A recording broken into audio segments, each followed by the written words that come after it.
Hello fellows, let's discover our topic for today. Theme 2, Matter and Energy. Concept 1, Motion. Lesson 1, Truck versus airplane. All objects need, of course, energy to start or stop motion. Some needs a small amount of force and energy to move, and some needs a larger amount of force and energy to move. So how energy and motion are related, and how energy changes, and what is the relationship between energy and work, and how to observe and calculate the speed of a moving object. Also, what happens when objects collide or crash together. All these questions we are gonna answer it in this scene. The objects require a force to stop or move. This force could be a pushing force or a pulling force. We need energy to apply these forces to the objects. So this pushing force, and this one is pulling force.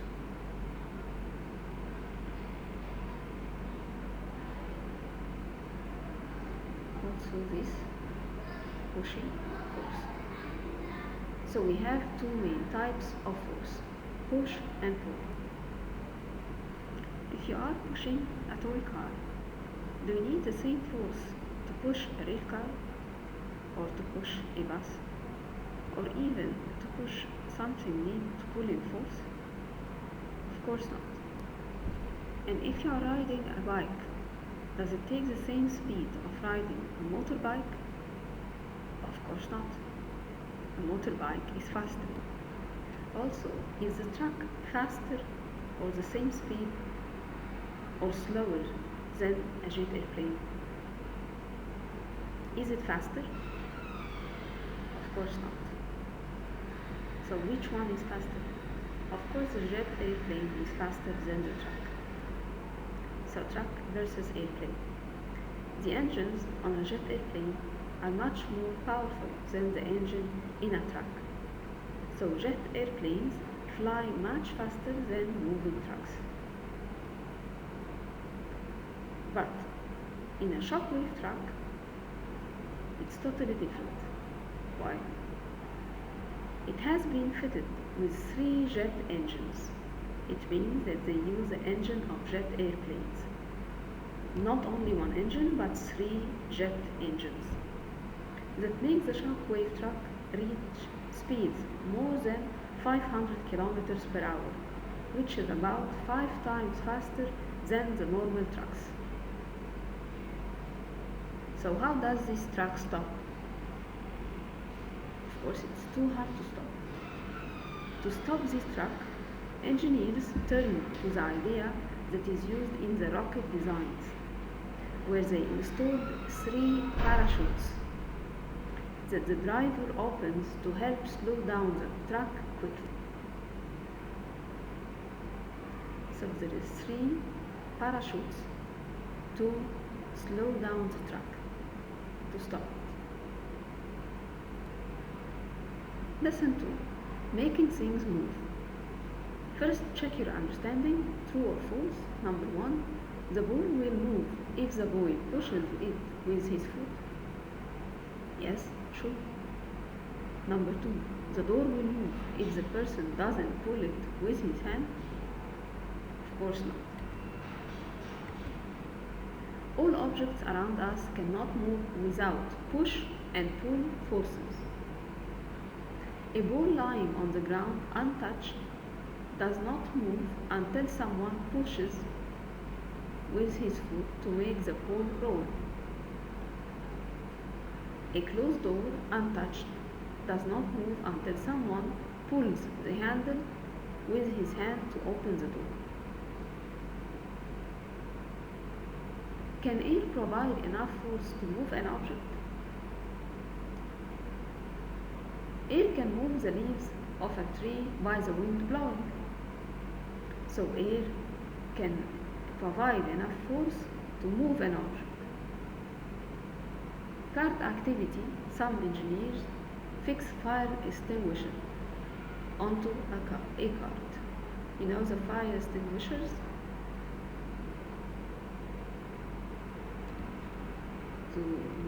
We used to stop the fire.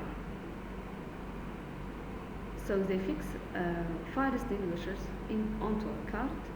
When they release air from the fire extinguisher, the air moves backward. That makes the cart begins to move forward. This is because of the air force. So by increasing the number of fire extinguishers, the speed of the cart increases and the distance that moves increases too, and vice versa.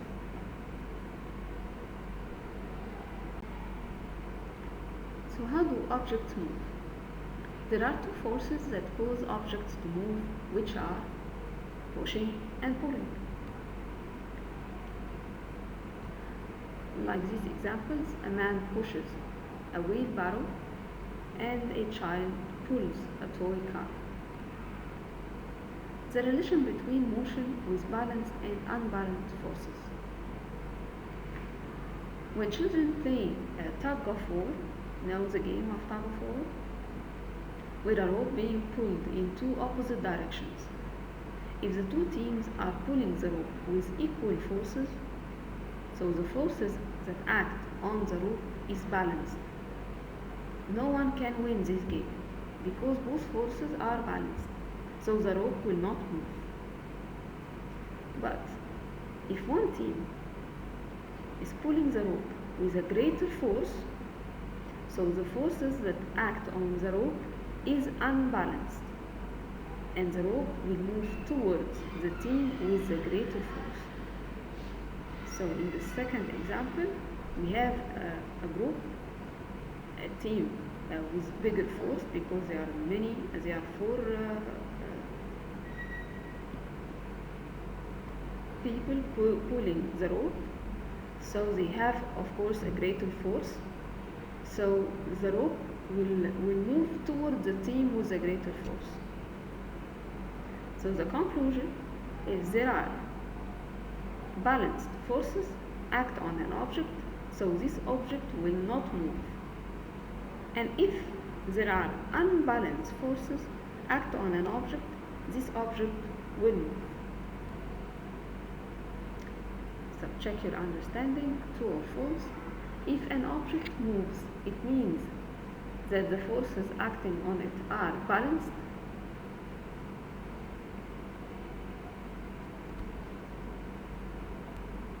False, because we said to move an object it should be unbalanced forces, and if they are equal, they are balanced, so this object will not move. Number 2, the unbalanced forces cause objects to move. Yes, exactly. Objects in motion. How do we know an object is moving? So first we should define the word motion. It is any change in the position of an object relative to a fixed point. So in this example, the ball is the object. So first it was in position A, and second position is position B. So we can say now that the ball is in motion because it changes position from A to B. Also another example of an object motion. Imagine that you are holding a ball and standing next to a tree. When you are playing catch, the starting position of the ball movement is close to the tree. When you throw the ball from your hand, it will move by the pushing force through the air. Then the ball will drop into your friend's hand by the pulling force of gravity. So, what is gravity? Gravity is the force that pulls objects down towards the earth. As we can see this ball in the example, if you leave a ball or drop a ball, it's gonna be pulled down towards the earth. So why this happens? It's because of gravity. And talking about gravity, we should mention Isaac Newton, because he's the first scientist that talk about gravity. And actually he know about it, he discovered gravity because of an apple that falls on his head. Then he asked why the apple falls down.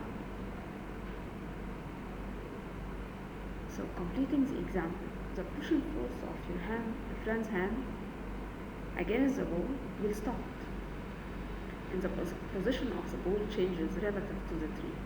It means when you start, the ball position was next to the tree when it was in your hand, and then when you throw it to your hand friend, it changes its position from close to the tree to far away from the tree. So now we can say that the ball is in motion. Some motion is easy to see, such as a person walking down the street. I can see the motion or the movement of this person. Also a leaf blowing in the wind. I can observe the motion of leaves blowing in the wind. A ball traveling through the air after it is thrown. So all these examples is examples of motion that I can see. It's easy to see. Do you mean that there is some other motion is hard to see? Yes, sure. Such as the rotation of Earth around the Sun. We cannot see the rotation of Earth around the Sun, except if we are outside in the space. So, observation. Any object is in motion if the position of the object changes.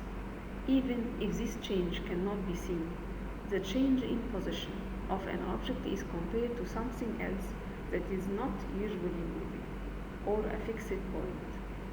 So in the example of the Earth, the fixed point here is the Sun.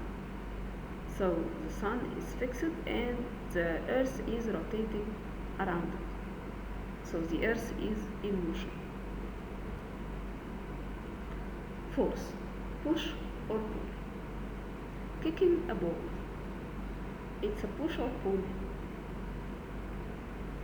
Exactly, pushing force. Opening a drawer, push or pull? Pull, well done. Pressing a button, push or pull? Push. Lifting a bag, pull. So conclusion, any object needs a force to move and change its position. So what is force? Force, it is a push or pull that is applied to an object causes it to change its position. So any object cannot move if there is no acting force of push or pull. What are the forces that affect the bag when you lift it? When you pull your bag up from the floor,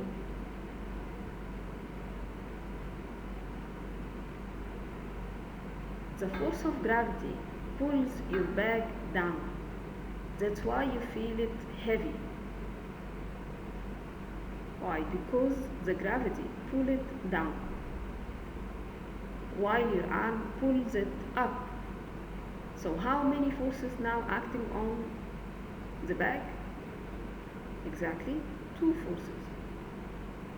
The force of gravity that pull it down, and the force of pulling of your hand pulling up. Stopping motion. The toy car on the table is being pulled down by gravity and also pushed up by the force that the table exerts. When the forces on the toy car are balanced, it does not move. What does it mean? The car here is not moving. Does it mean that there is no forces that acting on this car? Of course not. There is also two forces acting on the car. Force of gravity that pull it down, and the force of the table that push it up. But both forces are balanced. That's why the toy car doesn't move. So how does an object in motion stop? A moving object only stops when a force of the same amount is applied to opposite direction of its motion. Sometimes it is easy to observe where the force that stops an object comes from, as a car crashes into a wall. It will stop because the wall applied a force to the car with the same amount of the force that pushes the car towards the wall. So now the car stopped because of the force of the wall.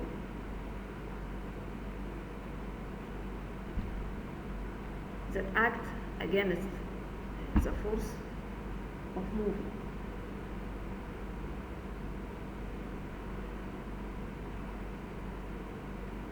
Sometimes it is hard to observe where the force that stops an object comes from, as a car runs out of fuel on a flat road.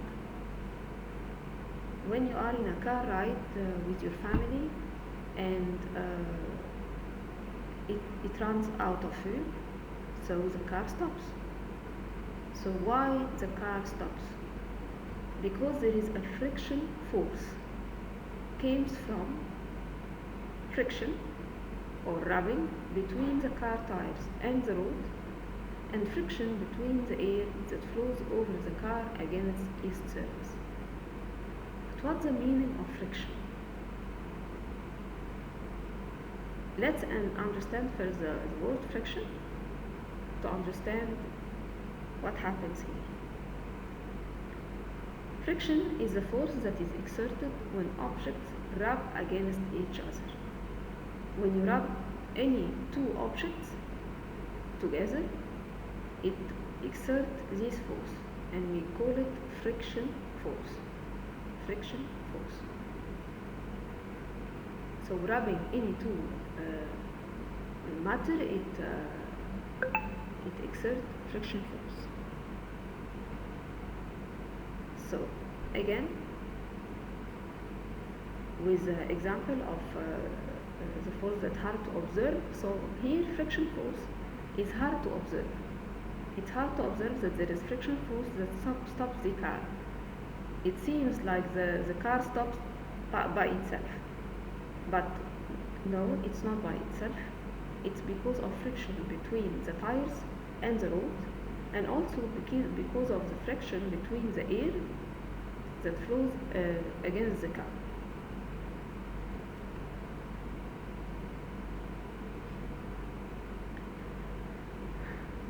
We can see the friction sometimes when in races. You can see when the car is speeding up and then it stops immediately. You can see the smoke because of the friction force. So note, friction force always slows down or stop motion of moving objects. 2. The direction of friction force is always opposite to the direction of motion of a moving object.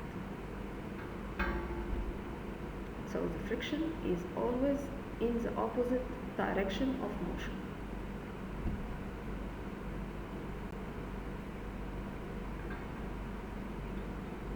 You can see here the car crash. The car stops because of the force of pushing from the wall. And here's the friction force with the car tires and the road. Rolling cars. If we roll two cars with two different forces, it means one car will be B and pushed with a greater force than car A. Which car travels a farther distance? A or B.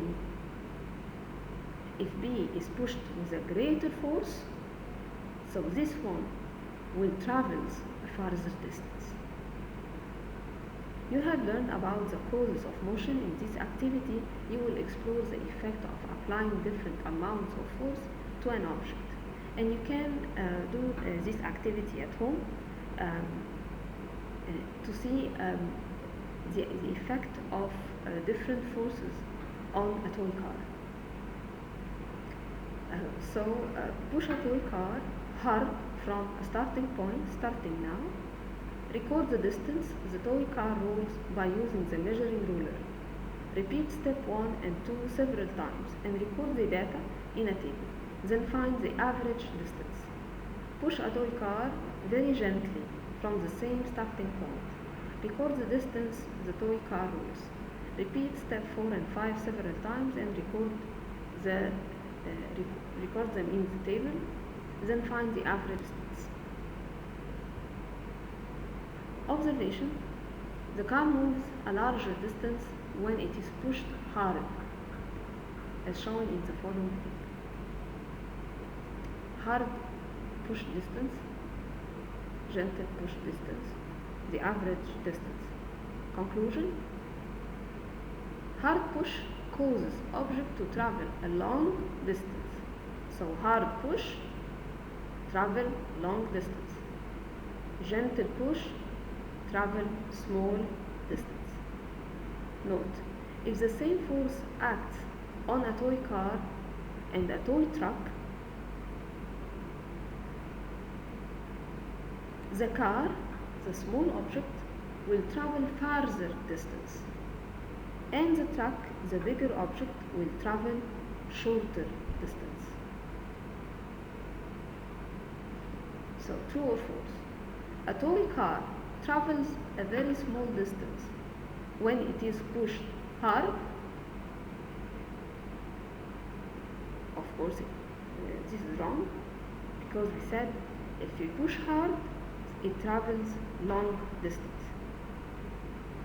2. When we throw a bowling ball and a tennis ball in the air with the same force, the bowling ball will move faster? No. Of course not. Why? Because the bowling ball is a bigger object, a bigger mass. So it's gonna travel shorter distance and slower.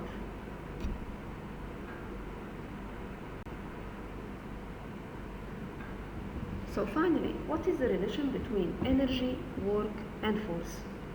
The relationship between energy, work, and force. To make an object start or stop moving, this requires a force, either push or pull. Applying this force to the object requires energy. If you want to push this car, so you need energy. If you don't have any energy, you cannot push the car. So first, you need energy to push, to do force. The following examples shows the relationship between energy, work, and force. Imagine you had to push a car along a flat road, so this needs a lot of force to do. When you push the car, the energy transfers from your body to the car due to the force that your body exerts on the car. When you move the car, you are doing work. So now, by moving the car, you are doing work. So first, you need energy to push the car. So you need energy to do force. And then, moving the car means that you are doing work. So this is the relation between energy, work, and force. So from this example, we can conclude that force transfers energy from an object to another, and the work done is equal to the amount of energy transferred by a force that is used to move an object. Note: force and energy are different. but they are related to one another, where force is the effect that changes energy and turns it into work.